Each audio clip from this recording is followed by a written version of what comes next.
Hello beautiful people, welcome back to another video. This video is another showcase slash review of a new mod list.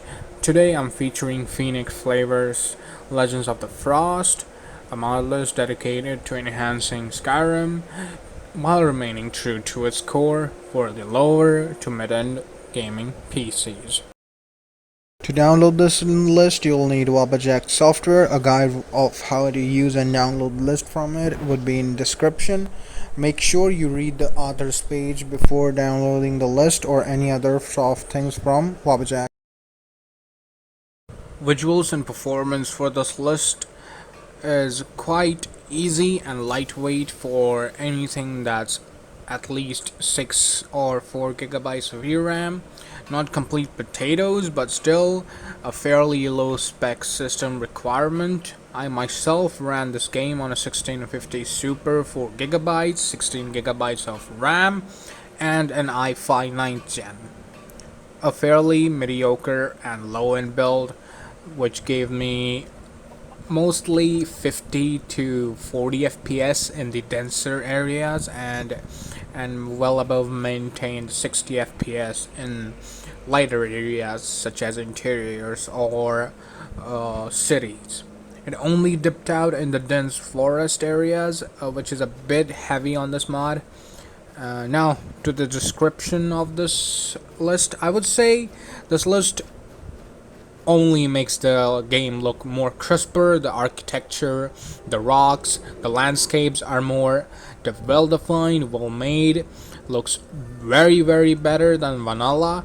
And this uses Skyland as its base, Skyland 2K, and the architecture is northern farmhouses. The non-parallax version for a lighter performance with community shaders and raid weathers, aka realistic AI detection weathers. I am using an updated version of community shaders which is not available on Nexus yet. You can of course get them for free. I will make a video on it really soon. I promise. I just can't link external things on my YouTube channel yet, so unfortunately you'll have to wait for the video. I'm really sorry for it, but I will make it very soon. As you can see, the interiors are very friendly. The lighting is well illuminated because I'm using an experimental feature for community shaders called fancy skylighting and SSGI. A very good combination which makes the game look brighter, more smoother. The textures are well defined, and as you can see, the shadows and things are very good.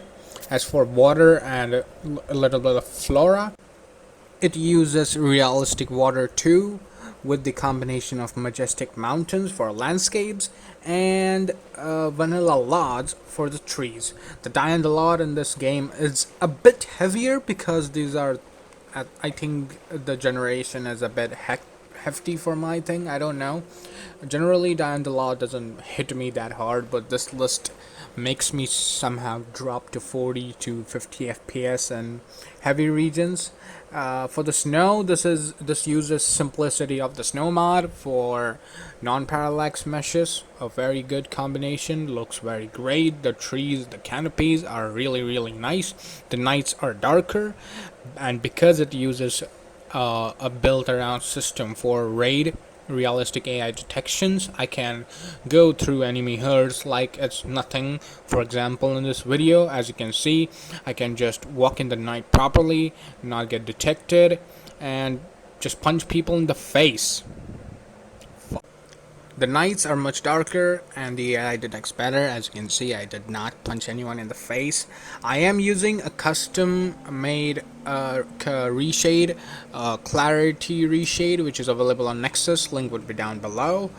And of course, that's it for the list. There's not many changes I personally made. This is completely how it is, just the updated community shaders and a different reshade.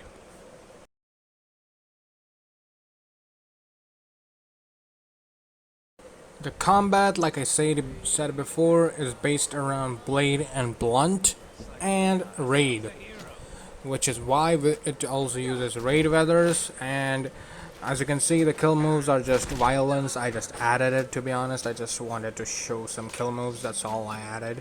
and as you can see, I'm pretty much smashing through these people. I recommend you read and go and read Blade and Blunt to understand what it does properly, as it would take very long to explain everything about it.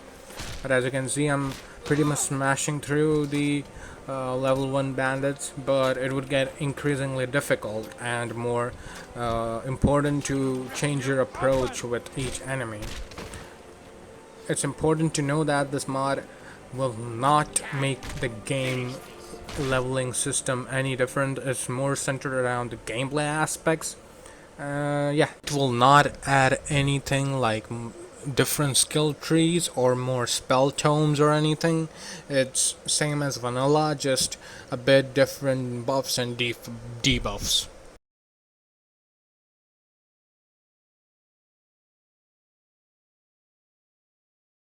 For a list that is 60 gigabytes, I would say this list's main focus is to stabilize everything in the game and focus more on better visuals. Phoenix List are what I've played a long time, and I would say their main focus has always been the visual aspects than the gameplay ones. Not to say that this list doesn't have any changes, as I've already told you, there are some changes which improves the game, but still, it is very vanilla. The leveling system and etc. etc. is very similar to the game that was released back in 2011. So I won't say that this list doesn't change anything, but it's still very similar to vanilla. As for your question as to who this list is for, the people who want to get this list are the ones I would recommend want to expand onto a list by, let's say, if they want a specific type of gameplay or role-playing aspect they want to make by their own hands. In simple words, they want to add their own set of mods onto a visual list because they have a lower end system. This list is for them. Let's say you have a 1650 or 1060 6 gigabytes. This list is perfect for you if you don't want to, let's say, generate laws by yourself, just customize the visuals by yourself, or even for the people who just don't want any changes to the vanilla game and just wants it more bug free, just a bit better visuals and just better lots. This list is perfect for those people, as this list is exactly what it does. It just improves everything but doesn't change its bases and roots. Unlike Winds of North, which is also a list centered around vanilla gameplay, the original Skyrim, but it has a very distinct and different system centered around the idea of Simon Rim. But this list doesn't have anything like that. This list is fairly vanilla based and more heavier on the visual side, to be honest. So this list is perfect for the people who want to expand onto a list on the mechanic and gameplay aspects, because let's say when I play this list, I've heard people complain about not having their favorite mod, aka blah blah blah. I don't have this mod in this game. I needed this mod. This list doesn't have it. That's the purpose of this list, because this just gets the essential mods that are needed, such as bug fixes and etc. etc. and lets you expand onto it properly, because there aren't many game-changing mods that you have to patch by yourself. There are no heavy mods such as Simon Rim that you have to go out of your way and try to find fixes and patches for. You can just throw into your mod, read it a bit properly, and expand onto your list on your own and make your game as you want.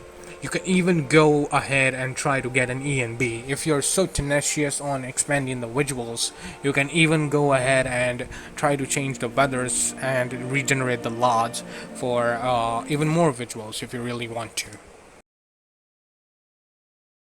As for outro, there is not much to say, as I have already stated everything in the video that is really notable.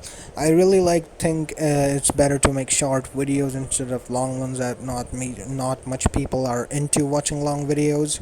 That's what I think. But if you do want a longer, more in-depth videos, do tell me in the comment sections, because videos like this is what I think people would prefer. Just quick look up, just want to get the important tidbits and get on with the list and download it, install it, whatever. Yeah, thank you for watching.